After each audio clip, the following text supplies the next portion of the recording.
नमस्कार। आज गांधी जयंती के अवसर पर हम गांधी जी के कुछ विचारों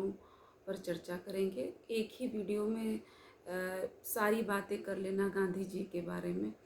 ये आसान तो नहीं है, पर फिर भी कुछ उनके जो इकोनॉमिक एस्पेक्ट्स हैं या उनका जो नज़रिया है ज़िंदगी के प्रति, उसको हम लोग देखने की कोशिश करेंगे। क्योंकि कोई गांधी एज एन इकोनॉमिस्ट नहीं थे और उनका कहीं हमको एक किताब में या एक किसी डॉक्यूमेंट में हमको उनके आर्थिक चिंतन नहीं मिलता है, पर उनकी जो जीवन जीने की कला थी, इसके साथ ही जीवन के प्रति क्या नज़रिया अपनाया जाए, ये उन्होंने अपने इधर उधर बिखरे छोटे छोटे लेखों के माध्यम से और जो एक्सपेरिमेंट्स किए उन्होंने विलेज इकॉनमी के बारे में और अपने शान जो साबरमती आश्रम में, तो उसके आधार पर उनके कुछ पूरे उनके जीवन काल के ही जो जीने का तरीका था, उससे हम देख सकते हैं कि बहुत सारी चीज़ें ऐसी हैं जो अर्थशास्त्र के भी दृष्टिकोण से बहुत ही उचित दिखाई देती हैं। क्योंकि हम ये देखते हैं कि गांधी जी जो अर्थव्यवस्था है उसके बारे में सिर्फ उसकी मटेरियलिस्टिक उसकी बात नहीं करते हैं कि मटेरियल तो आप पाते ही हो, वो तो ध्येय है ही आपका पाने का, पर मीन्स क्या होना चाहिए। Means should be pious and ethical. कहने का जो इकोनॉमिक आइडियाज़ हैं गांधी के, वो एथिकल एंड मॉरल कंसिडरेशंस को ध्यान में रखते हैं। फिर जो लोगों की इच्छाएं होनी चाहिए या जो ज़रूरतें हैं वो सिंपल हों, तभी वो लाइफ में बैलेंस बना पाएंगी। तो सिंप्लिसिटी ऑफ नीड्स, ये गांधी जी का कहना था। पर अगर आज हम मॉडर्न युग के समय में हम इस चीज़ को कंपेयर करें, तो हम चाहे गांधी जी के के चित्र पर फूल माला ज़रूर चढ़ा देते होंगे, पर क्या हम उनके आदर्शों पर कहीं भी चलने की कोशिश करते हैं? कि क्या हम अपनी लाइफ को सिंपल तरीके से जीने की कोशिश करते हैं, या जो मटेरियलिस्टिक अचीवमेंट्स हैं? क्योंकि गांधी जी ने उसी समय कह दिया था कि अगर आप मटेरियलिस्टिक अचीवमेंट्स के लिए बहुत ज़्यादा दौड़ेंगे, तो वो इकॉनमी में जो समाज है उसमें डिसिक्विलिब्रियम या असंतुलन उत्पन्न करेगा। साथ ही साथ वो इंडिविजुअल्स में भी स्ट्रेस उत्पन्न करेगा। जो उनकी बेसिक एथिकल वैल्यूज़ हैं, जो मॉरल कंसिडरेशंस हैं, उन सभी में ह्रास आएगा। और ये सारी चीज़ें आज के समय में हमें दिखती हैं। तो ये कहना कि आज के समय में गांधी जी प्रासंगिक हैं कि नहीं, तो ये और ज़्यादा प्रासंगिकता तो उनकी है ही। ये बात अलग है कि हम दूसरी दिशा में जा रहे हैं, तो वो दिशा सही है या गलत है, या हम दोनों के बीच क्या बैलेंस बना के बीच का रास्ता अपना सकते हैं, तो प्रासंगिक तो रहेंगे ही। फिर शेयरिंग वेल्थ अमंग पीपल, उनका एक आइडियल का, जो भी आप अर्न करते हो, जो भी अचीव करते हो, उसमें शेयर करना, मतलब लोगों के बीच बांटना। और अगर आप विलेज इकोनॉमीज़ में देखें, तो जो बड़े किसान कहे जाते थे या जिनके पास जो संपन्न थे, तो जो संपन्न नहीं थे, एक तरीके से वो उन पर अगर निर्भर रहते थे, तो वो उनको सभी चीज़ें उपलब्ध कराया करते थे, शेयर किया करते थे। पर आज के समय में क्या है कि लोगों की शेयरिंग एट्रीब्यूट्स जो हैं वो कम हो गए हैं, और लोग शेयर नहीं, अपने चीज़ों को, हर चीज़ खुद पाना चाहते हैं, खुद के लिए संग्रह करना चाहते हैं, अपने परिवार के लिए संग्रह करना चाहते हैं, लोगों को देना नहीं चाहते हैं। सभी संग्रह करें, पर संग्रह करने की भी तो एक सीमा है, और वो सीमा तभी तय होगी जब आपके जो इच्छाएं हैं वो सीमित हों। पर आपने अपनी इच्छाओं को तो असीमित छोड़ दिया, क्योंकि ये तो उसी तरीके से कि आप एक चीज़ पाते हैं तो दूसरी चीज़ के पीछे फिर भागने लग जाते हैं, और असंख्य इच्छाएं उत्पन्न ही होती चली जाती हैं। इसीलिए उन इच्छाओं को कंट्रोल में रखने की बात गांधी जी कहते हैं, यही उनकी सिंपल लिविंग वाली बात है। और जब ये चीज़ होगी, तभी हमको लगेगा कि हमारे पास सरप्लस है, और तभी हम किसी को देना चाहेंगे।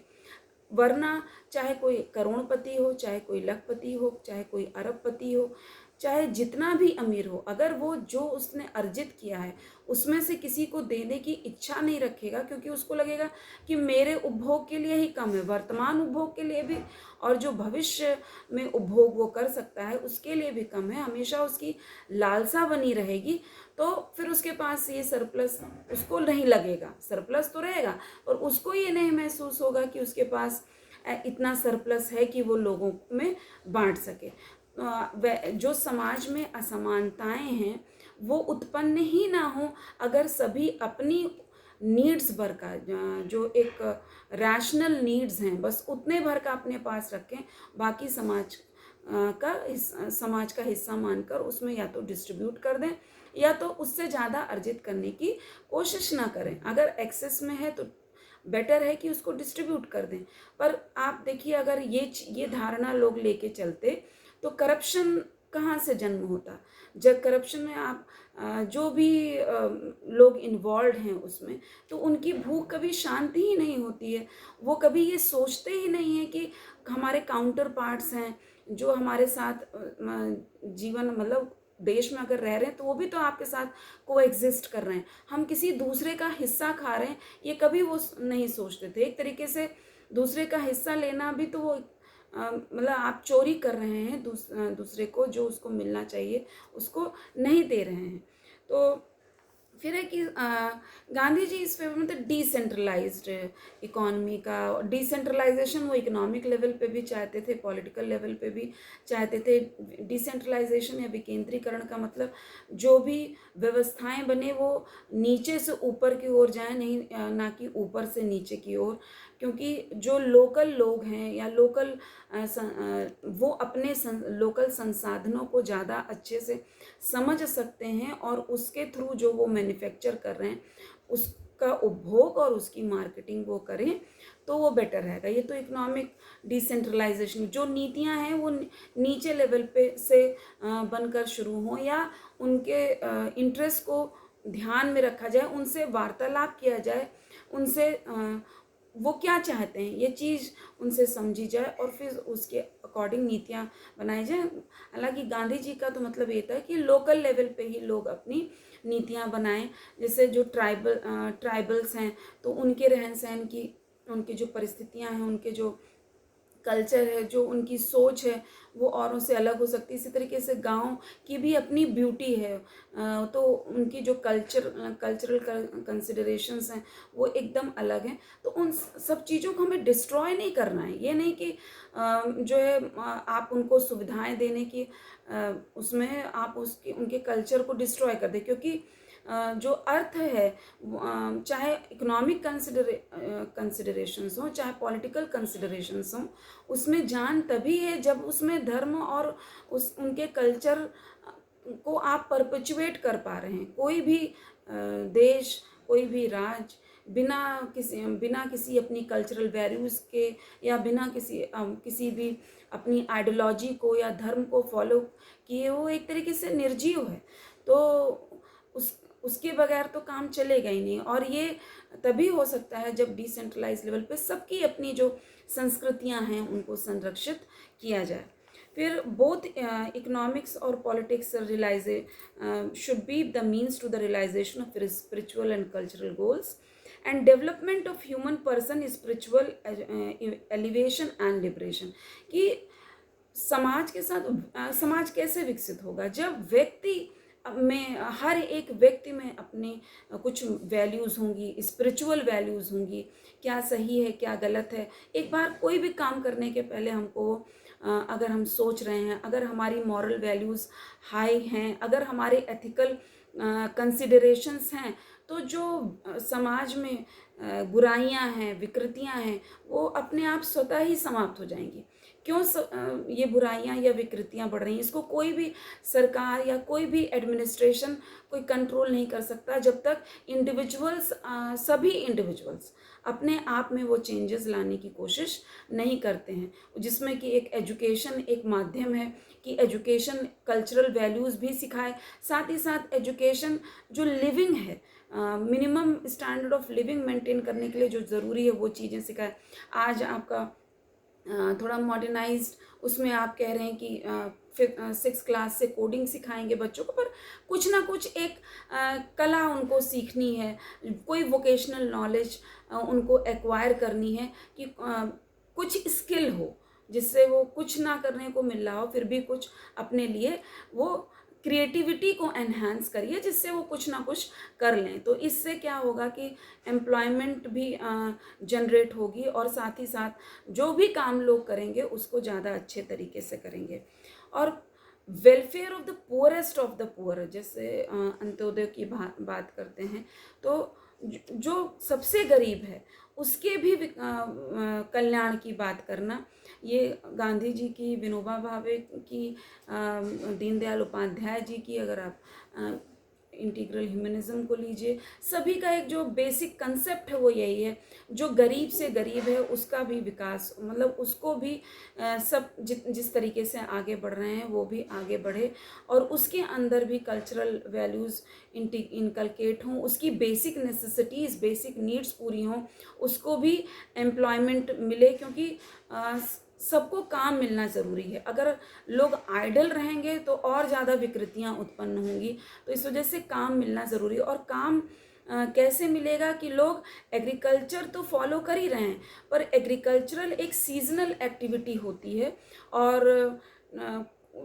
थोड़ा टेक्नोलॉजिकल चेंजेस से एंगेजमेंट्स थोड़े बढ़ गए हैं कि आप मल्टी क्रॉपिंग भी करने लगे हैं, एक साल में कई क्रॉप्स उत्पन्न कर पा रहे हैं, क्रॉपिंग पैटर्न भी चेंज हो गया, उसके बावजूद भी लोगों के पास खाली समय है, या जो डिसगाइज्ड अनएम्प्लॉयमेंट है, यानी कि जो लगते हैं कि खेती में लगे हुए हैं और बाकी उनके पास अगर उनको हटा दिया जाए तो प्रोडक्टिविटी पे कोई फ़र्क नहीं पड़ेगा नेगेटिव, तो ऐसे लोगों को भी अगर कोई अल्टरनेटिव एम्प्लॉयमेंट प्रोवाइड की जाए और अल्टरनेटिव वहीं ग्रामीण व्यवस्था में प्रोवाइड की जाए, जिससे कि जब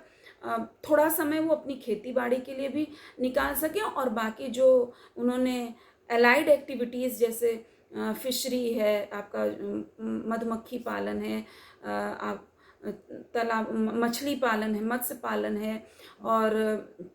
इन सारी एक्टिविटीज़, लाइव स्टॉक को पालन करना, काऊ इकॉनमी जिसकी हम बात करते हैं कि जो भी विलेज इकॉनमी है वो काऊ बेस्ड इकॉनमी है कि उसका एक एक चीज़ यूज़फुल है एग्रीकल्चर सेक्टर के लिए। तो अगर हम ऑर्गेनिक फार्मिंग की बात करते हैं तो काऊ इकॉनमी की बात करेंगे। ये डिस्टर्बेंस कहाँ से हुआ? चीज़ें थी पर डिस्टर्बेंस कहाँ से हुआ? जब मॉडर्न कृषि तकनीकें अपना ली जिसने लेबर को डिस्प्लेस किया, केमिकल फर्टिलाइजर्स और केमिकल पेस्टिसाइड्स का यूज़ करने लगे, तो फिर लोगों को जो जानवर थे उनको रखना वो बेकार समझने लगे। मशीनें हो गई, थ्रेशर्स हो गए, ट्रैक्टर्स हो गए जिससे जुताई हो जा रही है, तो लोगों के पास खाली समय भी और ज़्यादा बचने लगा और फिर शहरों की ओर लोग और ज़्यादा, जो पलायन है वो शहरों की ओर और ज़्यादा बढ़ने लगा। और उसकी एक अपनी और अलग समस्याएं हैं कि अर्बनाइजेशन, वो एक अलग ही तरीके से आपको अलग ही टॉपिक है कि अर्बनाइजेशन से क्या नुकसान है, क्या फ़ायदे हैं वो, और अगर लेबर माइग्रेट कर रहा है रूरल एरिया से अर्बन एरिया में तो उससे क्या क्या प्रॉब्लम्स हो सकती हैं और क्या क्या ज़रूरतें भी हैं। ऐसा नहीं कि कुछ लेबर की ज़रूरत नहीं, पर जब एक्सेसिव माइग्रेशन होगा तो वो किसी न किसी प्रकार से इकॉनमी के लिए नेगेटिव इम्पैक्ट भी डालेगा।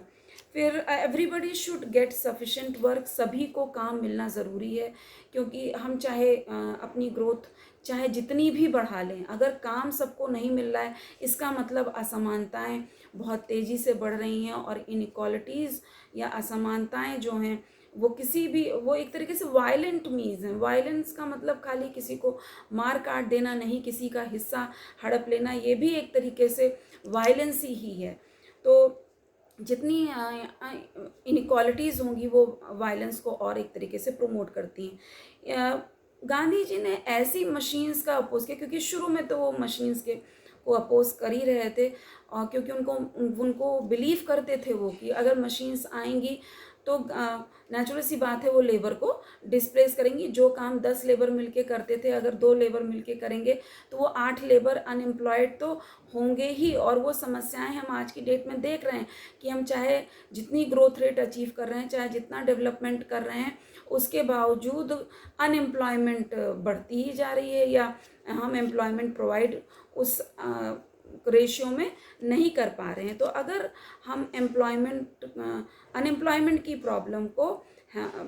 रोकना चाहते हैं या उसको कैसे उससे निपटना चाहते हैं और एम्प्लॉयमेंट को बढ़ाना चाहते हैं, तो उसमें जो गांधीयन मॉडल है अगर उसको अपनाया जाए तो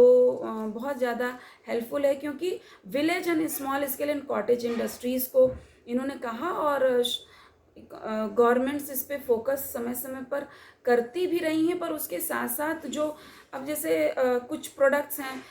जिनका जो रिजर्व्ड लिस्ट में आते थे, न्यू इकोनॉमिक पॉलिसी से उनको रिजर्व्ड लिस्ट से आपने हटा दिया, और जो है वो आइटम सभी प्रोड्यूस कर रहे हैं, तो कहाँ से छोटा उद्योगपति सरवाइव कर पाएगा। तो एक तरफ तो आप प्रमोट करने की भी बात कर रहे हो, और कि जो है नए नए उद्योग, छोटे स्मॉल मतलब छोटे और मध्यम आकार के उद्योग लोग खोलें, कुटीर उद्योग खोलें, जिससे ज़्यादा से ज़्यादा लोगों को एम्प्लॉयमेंट मिले। पर दूसरी तरफ उनके प्रोडक्ट को compete ऐसे मार्केट में करना है जहाँ पर आपके इम्पोर्टेड प्रोडक्ट्स भी आ रहे हैं, बड़े बड़े जो मैन्युफैक्चरर्स हैं उनके भी प्रोडक्ट्स आ रहे हैं, तो वो कहाँ से compete कर पाएंगे। तो थोड़ा लोगों को भी अपना नज़रिया बदलना होगा कि वैसे तो क्वालिटी से बहुत कंप्रोमाइज़ नहीं करना है, फिर भी अगर थोड़ा सा महंगे ही मिल जाते हैं अगर आपके घर गांव के प्रोडक्ट, हालांकि महंगे नहीं मिलते हैं, फिर भी हैंडमेड प्रोडक्ट्स अगर थोड़ा महंगे मिल रहे हैं, या आपको लगता है कि उनकी क्वालिटी आपको थोड़ा सा अगर कम जो बहुत बड़ी बड़े उद्योगों में बने उनसे थोड़ा बहुत भी कम लग रही है, तो फिर भी as a citizen of India आपका ये कर्तव्य बनता है कि आप जो गांव में या छोटे उद्योगों से बनी हुई चीज़ें हैं उनको भी यूज़ करें, उनको भी प्रमोट करें। और जो गांव से जुड़े हुए हैं लोग, वो गांव से मतलब शहर में रह रहे हैं और गांव से जुड़े हुए हैं उस समय और संपन्न हैं, उस समय समय पर गांव में जाया करें, पढ़े लिखे हैं तो सरकार की जो स्कीम्स हैं उसके बारे में लोगों को जागरूक करें, और अगर वो जो कर रहे हैं उन कामों में कैसे वो चेंजेस ला सकते हैं कि थोड़ा और अच्छा इम्प्रूव करें। जैसे आप गांधी जी के ग्राम सेवक्स की बात करिए, तो गांधी जी ने ये कहा कि जो कुछ पढ़े लिखे नौजवान युवक हैं वो वॉलेंटियर करें अपनी तरफ से, कि ग्रामीण क्षेत्रों में जाएं, वहाँ के लोगों को रहन सहन का तरीका सिखाएं, क्योंकि लोग गरीब हैं, बहुत गंदगी में रहते हैं। तो विलेज इकोनॉमी को तो फेवर करते हैं गांधी जी, पर इग्नोरेंस को, इलिटरेसी को, गंदगी में रहने को, इसको कतई फेवर नहीं करते हैं। इसको ग्रामीण क्षेत्र के लोगों को अपनी लाइफ में कैसे इम्प्रूवमेंट्स लाने हैं, कैसे अपना ड्रेनेज सिस्टम इम्प्रूव करना है, कैसे साफ सफाई से रहना है, ये सारी चीज़ों के बारे में वो बात करते हैं। और कहते हैं कि ग्राम सेवक जो हैं इसके लिए लिंक के रूप में कार्य कर सकते हैं। यही जो ग्राम सेवक की बात करते हैं, हमारा युवा भी ऐसे ग्रामीण क्षेत्रों में लोगों के बीच जाकर और उनको ऐसी चीज़ें सिखा सकता है। जैसे हम कह रहे हैं new education policy, social media पे तो चल रहा है, पर सभी ग्रामीण क्षेत्रों में लोग सोशल मीडिया पे नहीं देख रहे, पर उसमें क्या आपको अच्छाइयाँ हैं वो जाके ग्रामीण क्षेत्रों में बताएं। इसी तरीके से गवर्नमेंट की डिफरेंट स्कीम्स जो उद्योग, छोटे छोटे उद्योग खोलने के लिए, वो जाएं, लोगों को बताएं। किसानों से रिलेटेड जो भी स्कीम्स हैं लोगों को जागरूक करें। जब ग्रामीण क्षेत्र में लोग जागरूक होंगे तब वो अपने अधिकारों के प्रति सजग होंगे। उनको बहुत सारी स्कीम्स में करप्शन क्यों है, क्योंकि उनको पता ही नहीं है। बहुत सारी ऐसी स्कीम्स हैं जिनका लाभ वो उठा सकते हैं, पर उनको उनके बारे में पता ही नहीं है। तो कुछ जो युवा हैं हमारे, वो वॉलेंटियर कर सकते हैं। ऐसे सोशल सेक्टर में इंटर्नशिप्स चालू की जा सकती हैं कि लोगों को वहाँ पर ग्रामीण क्षेत्रों में जाके कुछ समय के लिए, महीने भर के लिए, 2 महीने के लिए जाकर वहाँ पे कुछ एक्सपेरिमेंट्स करें, अपनी एक रिसर्च प्रोजेक्ट्स तैयार करें, इस तरीके की चीज़ें करें तो जिसमें आपको और ज़्यादा मार्किंग दिया, आप उसकी उनकी मेरिट से अगर उनको जोड़ देंगे तो शायद वो करना भी चाहेंगे। ये एक सजेशन हो सकता है। और वो गांधी जी का मानना था कि अगर हम वेस्टर्न सिस्टम अपनाते हैं तो नेचुरल सी बात है, वेस्टर्न सिस्टम वो ज़्यादा से ज़्यादा पाने की कोशिश करता है, ज़्यादा से ज़्यादा कंज्यूम करने की, जो उनकी धारणा है ज़्यादा से ज़्यादा कंज्यूम करना, नेचर को भी ये समझना कि हम उस पर कॉन्कर कर सकते हैं, म्यूचुअल या को एग्जिस्टेंस की बात नहीं करते हैं वो। उनको मतलब नेचर को कॉन्कर करने कितना ज़्यादा से ज़्यादा एक्सप्लॉइट करके हम अपने लिए यूज़ कर सकते हैं। जैसे वेस्टर्न इकोनॉमिस्ट तो ये कह सकते हैं कि ग्रामीण क्षेत्रों में आपके वेस्टर्न इकोनॉमीज़ में उन्होंने इतना एक्सप्लॉइट करा है रिसोर्सेज को कि वहाँ के ग्रामीण क्षेत्र भी बहुत ज़्यादा वो संपन्न हुए हैं। पर उसकी इन्वायरमेंटल कॉस्ट कितनी है, अगर उसको भी देखा जाए तो शायद वो ग्रोथ रेट आपकी डिप्रिसिएशन में आप उसको ले सकते हैं और उसका ह्रास आप कैलकुलेट कर सकते हैं कि इन्वायरमेंटल डिग्रेडेशन कितना हुआ है। और आखिर वही बातें इतने बड़े बड़े सम्मेलनों में की जा रही हैं। और वो गांधी जी अर्ज करते हैं, यहाँ तक कि सरदार वल्लभ भाई पटेल ने भी ग्रामीण मतलब शहर के लोगों से ये आग्रह किया, लोगों से आह्वान किया, जैसे आप कह सकते हैं आह्वान किया कि ग्रामीण क्षेत्रों में जो वस्तुएं प्रोड्यूस हो रही हैं उनको उचित मूल्यों पर खरीदें, शहर के लोग कम से कम इतना कंट्रीब्यूट कर सकते हैं। पर वो धारणा बदल चुकी है। आप कहीं पे भी जाके हज़ारों रुपए किसी रेस्टोरेंट्स में या कहीं भी खर्च करते हैं, या जुल फजूल की चीज़ों पर जितना आपको फैशन में खर्च कर देते हैं अपने लिविंग स्टाइल में, उतना वो अगर आप उसका कुछ हिस्सा भी आप ग्रामीण क्षेत्रों में खर्च कर देंगे तो वो उनकी इकोनॉमिक एक्टिविटी को बढ़ाएगा। और एक तरीके से विलेज टूरिज़्म की जो हम बात करते हैं तो उससे भी उनको फ़ायदा मिल सकता है। तो क्योंकि विलेज टूरिज़्म देखा गया कि जो आपके हिल स्टेशंस हैं वहाँ पर मतलब अच्छे से वहाँ पर वो बेनिफिट दिया है। लोग जो अपने घर थे उनको उन्होंने टूरिज़्म स्पॉट्स में इस तरीके से होम कल्चर को डेवलप किया और लोग वहाँ पर भी उनकी कल्चर को जानते, उनके बीच रहते हुए उनकी कल्चर को समझते। और कुछ लोग हैं ऐसे इंटरेस्टेड जो कर सकते हैं तो उनको स्टडी भी करें, उनकी समस्या को तब समझें, एक म्यूचुअल रिलेशनशिप तो डेवलप होगी। तो इस तरीके की भी चीज़ें की जा सकती हैं। और शहर के लोग जैसे ऐसा नहीं कि सिर्फ हिल स्टेशन पे ही जाएं, ग्रामीण क्षेत्रों में भी समय समय पर जाएं, और जिससे कि आप जाओगे कुछ नहीं 1000 2000 कुछ तो खर्च करोगे तो उससे भी उनको उनकी इनकम होगी। क्योंकि बहुत बुरी स्थिति है ग्रामीण क्षेत्रों में कि उतना भी उनके पास नहीं होता है खर्च करने के लिए, बहुत गरीब किसानों के पास। फिर गांधी जी ये कहते हैं कि जब आप मशीनीकरण की बात कर रहे हो तो एक तो लेबर डिस्प्लेस हो रहा है जैसे, और जो लोग हमेशा एंगेज रहते थे पॉजिटिव उसमें, खास तौर पे घर की जो महिलाएं थी जो एंगेज रहती थी पॉजिटिव एक्टिविटीज़ में, तो वो जो है अब मशीनों से काम हो जा रहा है। तो जो न्यूट्रिशन है, जैसे उन्होंने एग्जाम्पल दिया मशीन के फ्लोर में, मतलब आटे में, और मशीन से जो चावल धान क्लीन होके चावल बनता है, दोनों की जो न्यूट्रिशनल वैल्यू है और जो घर में प्रोड्यूस करा जाता था, दोनों की न्यूट्रिशनल वैल्यू में फ़र्क है। तो उन्होंने कहा कि व्यक्ति काम करे और जो है उससे हमारी न्यूट्रिशनल वैल्यूज़ भी किन चीज़ों से बनी रह सकती हैं, इन पर भी ध्यान देना चाहिए। तो अपनी कल्चर, अपनी न्यूट्रिशन जिससे हम न्यूट्रिशन पाते थे, इन चीज़ों को आपको बनाए रखना है। जैसे ब्राउन राइस की हम आज बात करते हैं, भुजिया चावल की बात करते हैं, वही डॉक्टर्स कह रहे हैं कि हाँ आपको फ़ायदा करता है तो आप महंगो दामों पर उसको खरीद रहे हैं। पर गांव के लोग खुद इसकी वैल्यू नहीं समझ रहे हैं। तो उनको अगर उनके उन प्रोडक्ट्स को डायरेक्ट मार्केट तक पहुंचाया जा सके, ऑर्गेनिक अगर प्रोडक्ट्स वो बना रहे हैं तो अच्छे रेट पे वो पहुंचाया जा सके, तो बहुत ही यूज़फुल ये भी एक चेन डेवलप कर सकता है कि उनको उनकी आमदनी को बढ़ाया जा सकता है। फिर जो विलेज इंडस्ट्रीज़ हैं जो वैनिश हो रही हैं, जैसे ट्राइबल आर्ट्स हैं जो वैनिश हो रही हैं, देखा गया कि अब गवर्नमेंट ने ऑनलाइन पोर्टल भी बनाया है, पर ट्राइबल पीपल को क्या पता कि उनको कहाँ रजिस्टर करना है। कुछ एनजीओज़ हैं वो हेल्प कर देते हैं, पर उसमें जब अभी तक आप उन एग्जीबिशंस लगते थे, पता नहीं उनको पूरा डायरेक्ट लाभ पहुंचता था कि नहीं पहुंचता था, पर जब आप ऑनलाइन पोर्टल पे जो ट्राइबल पीपल हैं या आदिवासी हैं, वो अपने प्रोडक्ट्स को, क्योंकि बहुत कल्चरली रिच उनके प्रोडक्ट्स होते हैं, अगर उनको वो वहाँ से सेल करेंगे तो उनको बेनिफिट मिलेगा। तो इस दिशा में भी गवर्नमेंट काम कर रही है, इसको और ज़्यादा प्रमोट करने की ज़रूरत है। और जो भी सरप्लस जनरेट होता है वो लोगों को चाहिए कि वो लोगों में, अपने इर्द गिर्द लोगों में बांटें, देने की कला से, जो दान है, दान करना सीखें। और सिर्फ जैसे मजाक भी उड़ता है कि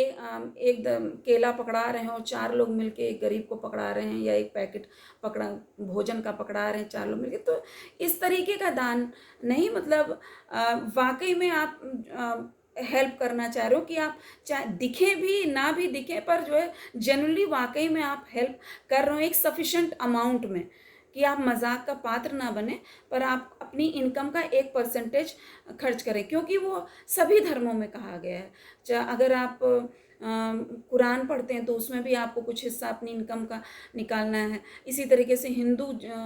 या जैन, जो भी धर्म है, बुद्धिस्ट धर्म है, सभी धर्मों में ये होता है कि जो हमारी आय है वो सिर्फ हमारी नहीं है, वो समाज, मतलब सभी लोगों की है, मतलब समाज में उसको हम कंट्रीब्यूट कर सकते हैं, लोगों को दें, तो अपने आप ही आप देखेंगे तो कि जो ये असमानताएं हैं और जो गरीबी है वो उस कम हो सकती है। जैसे हमने तो अपने गांव में देखा कि हमारी दादी, एक ही भैंस थी, उन पर उसका जो भी दूध या मट्ठा जो भी बनता था, तो ऐसा नहीं कि पूरा खुद ही कंज्यूम कर जाओ या हम सारा अपने बच्चों को ही दे दें। आसपास पड़ोस में या कोई भी आ गया जो देता है उसके पास लोग लेने के लिए भी आते हैं, कोई भी आ जाता था तो उसको वो बांट देती थी। उठा के गेहूँ चावल कुछ भी था तो जो कोई आया मांग लिया कि नहीं है दादी, तो दे दे। तो ये अब ये वैल्यूज़ डिटोरिएट हो रही हैं। बहुत सिंपल सी ये बात लग रही होगी आपको, पर ये बहुत ही, हम तो कहते हैं कि कोई पढ़ा लिखा नहीं है, पर उसके अंदर बहुत ही हाई वैल्यू कंसिडरेशंस थे, जो कि पढ़े लिखे लोग तो, और मुझे लग रहा है और ज़्यादा स्वार्थी हो जाते हैं कि वो किसी और को कुछ भी देना नहीं चाहते हैं। उनको ये लगता है कि सब अपना वर्तमान और भविष्य ही सुरक्षित करने में लगे रहते हैं, और उनमें उतनी हाई वैल्यूज़ मुझे नहीं लगता है कि होती हैं जितना एक बिना पढ़े लिखे लोगों में भी हो सकती हैं। तो लिटरेसी और आपका ज्ञान और वैल्यूज़ में थोड़ा मतलब बढ़ सकती हैं, पर जो है उसका कोई बहुत डायरेक्ट रिलेशनशिप नहीं है। ये अपने आप आता है कि व्यक्ति को क्या करना है। पर ये कहाँ से आया? क्योंकि लोग धार्मिक हुआ करते थे, अपने धर्म में ज़्यादा बिलीव करते हैं, तो उसको उसी को अपने जीवन में उसका अनुपालन भी करना चाहते हैं। कि ऐसा नहीं कि सिर्फ किताब के लिए हमने रामायण पढ़ ली, हमने भगवत गीता पढ़ ली और उसको हम अपने जीवन में हम कहीं चरितार्थ करने की कोशिश ही नहीं कर रहे हैं। तो ऐसा नहीं था, लोग बहुत ज़्यादा पढ़े लिखे ना हो, सुन के ही उन्होंने सीखा हो, पर उसके बावजूद क्या अच्छाइयाँ थी जो ट्रांसमिट हुई एक जनरेशन से दूसरे जनरेशन में, उसको वो फॉलो करते रहे, और जो है समाज में बैलेंस बना हुआ था, जो कि अब बहुत ही ज़्यादा डिस्टर्ब हो गया। जबकि ज़्यादा से ज़्यादा बैलेंस लाने की कोशिश कर रहे हैं, जितना बैलेंस लाने की कोशिश कर रहे हैं नियम कानूनों से, उतना ही और डिसबैलेंस होता जा रहा है। तो नियम कानून से बैलेंस नहीं आ पाएगा। बैलेंस जब हर व्यक्ति अपने आप में परिवर्तन लाएगा समाज में, तभी आ पाएगा। तो ये स्पिरिचुअल या मॉरल वैल्यूज़ हैं जो इकोनॉमिक, पॉलिटिकल, सोशल सभी समस्याओं का हल करेंगी। और बाद के समय में गांधी जी ये कहते हैं, एक्सेप्ट करते हैं कि कुछ उद्योग हैं, बड़ी इंडस्ट्रीज़ हैं जो देश के लिए ज़रूरी हैं, वो खोली जाएं, पर इतना ना मतलब इतनी नहीं खोली जाए कि वो सभी और छोटे छोटे लेवल पर लोगों को डिस्प्लेस करें। जैसे कि हमने अभी बताया कि रिजर्व लिस्ट हटा ली गई, तो जो लोग छोटे उद्योग मैन्युफैक्चर करते हैं तो उनके प्रोडक्ट्स को compete करना पड़ता है ओपन मार्केट में, तो नेचुरल सी बात है वो ख़त्म हो जाएंगी, बंद हो जाएंगी इंडस्ट्रीज़। तो ऐसा ना हो, इस चीज़ की बात करते हैं। और उन्होंने ये कहा कि हाँ, ऐसी कंट्रीज़ जहाँ पर जनसंख्या कम है वो ऐसी टेक्नोलॉजीज़ अपना सकती हैं, पर जहाँ पे जनसंख्या अधिक है जैसे भारत में है, तो वहाँ पे ये वो जो पूरा मॉडल है वो यहाँ पे सक्सेसफुल नहीं होगा। और हम देख रहे हैं कि सही बात है कि वो मॉडल सक्सेसफुल नहीं है, क्योंकि सारे प्रयास करने के बावजूद अनएम्प्लॉयमेंट रेट बढ़ता ही जा रहा है। यही शो कर रहा है कि वो मॉडल सक्सेसफुल नहीं है। फिर इकॉनमी में जो लोकली प्रोड्यूस हो रही हैं होममेड स्वदेशी हैंडक्राफ्ट्स हैं, उनको प्रेफरेंस दी जाए, उनको प्रमोट किया जाए। जो कि अभी आपके कोरोना काल में जब पैकेज इकोनॉमिक पैकेज आया है, एमएसएमई की बात हुई, तो स्वदेशी वोकल फॉर लोकल और फिर मेक इट ग्लोबल की जो बात हो रही है, तो इन सारी चीज़ों को प्रमोट करना और सभी के अंदर ये फीलिंग होनी चाहिए, एक्सटेंडेड फैमिली की फीलिंग होनी चाहिए, और लोगों को एक दूसरे से प्रतिद्वंद्विता और कंपटीशन की भावना से ज़्यादा कलेक्टिव फॉर्म में काम करें, वो ये फीलिंग्स बनी रहें, कलेक्टिव फीलिंग्स, तभी इकॉनमी या कोई भी समाज जो है वो आगे बढ़ेगा। फिर इन कोई भी ऐसा मॉडल हमें नहीं अपनाना चाहिए जो कि एक्सप्लॉयटेटिव हो या और हाई, क्योंकि जो वेस्टर्न मॉडल है वो हाईली जो है वो कॉम्पिटिटिव है, मटेरियलिस्टिक है, और जब हाईली कॉम्पिटिटिव और मटेरियलिस्टिक मॉडल आप अपनाएंगे तो उसी तरीके की समस्याएं आपको देखने को मिलेंगी जो कि देखने को मिल रही हैं, चाहे वो बढ़ती हुई असमानता हो, गरीबी हो, बेरोजगारी हो या पर्यावरण से संबंधित समस्याएं हों। आज ही आया कि लखनऊ में जो आपका पर्यावरण प्रदूषण का लेवल जो है वो फिर से बढ़ गया, लोगों की एक्टिविटीज़ बढ़ गई, लोग सड़क पर निकल रहे हैं, गाड़ियों में चल रहे हैं, तो फिर से प्रदूषण का स्तर बढ़ रहा है। तो ये समस्या हमने कोरोना काल में देखा कि जो है जब लोग थोड़ा सा कम एक्टिविटीज़ थी तो भले थोड़ा स्लो डाउन थी एक्टिविटीज़, पर पर्यावरण में कुछ पॉजिटिव चेंजेस देखने को मिल रहे थे। पर इसको ब्रिजेंद्र पांडे जी कहते हैं कि शमशान ज्ञान था, तो वो वाकई में वही चीज़ शमशान ज्ञान की तरह हुई कि जैसे ही थोड़ा सा इकॉनमी ओपन हुई तो नेचुरल सी बात है सभी एंगेज्ड हैं और एक्टिविटीज़ तेज़ी से बढ़ी, क्योंकि मॉडल ही हमने ऐसा अपना रखा है। तो फिर वो ले दे के फिर से अब वहीं चले गए कि फिर से प्रदूषण का स्तर बढ़ना शुरू हो गया है। और जो भी हमने पॉजिटिव इम्पैक्ट्स हम पर्यावरण से रिलेटेड हम बातें कर रहे थे, पेपर्स में, मीडिया में आ रहा था, वो चीज़ें अब देखने को नहीं मिल रही हैं। तो हमें अपने आप में चेंज लाना पड़ेगा, अपने एटीट्यूड में चेंज लाना पड़ेगा, और मॉरल कंसिडरेशंस को ध्यान में रखना पड़ेगा, और जो धार्मिक चीज़ें हैं उनको फॉलो करते हुए लाइफ में अपने लिए और लोगों के लिए नज़रिए में फ़र्क लाना पड़ेगा, वैल्यू सिस्टम इनकलकेट करना पड़ेगा। वो टीचर का भी काम है, पर साथ ही पेरेंट्स का भी काम है, पर साथ ही साथ लोगों में अपने आप में वो चीज़ करने की इच्छा भी होना ज़रूरी है। क्योंकि आप चाहे जितना सिखा दें, अगर लोग अपने में चेंज नहीं लाना चाहेंगे तो वो चेंज नहीं होंगे। कोई भी नियम कानून जितने भी लॉ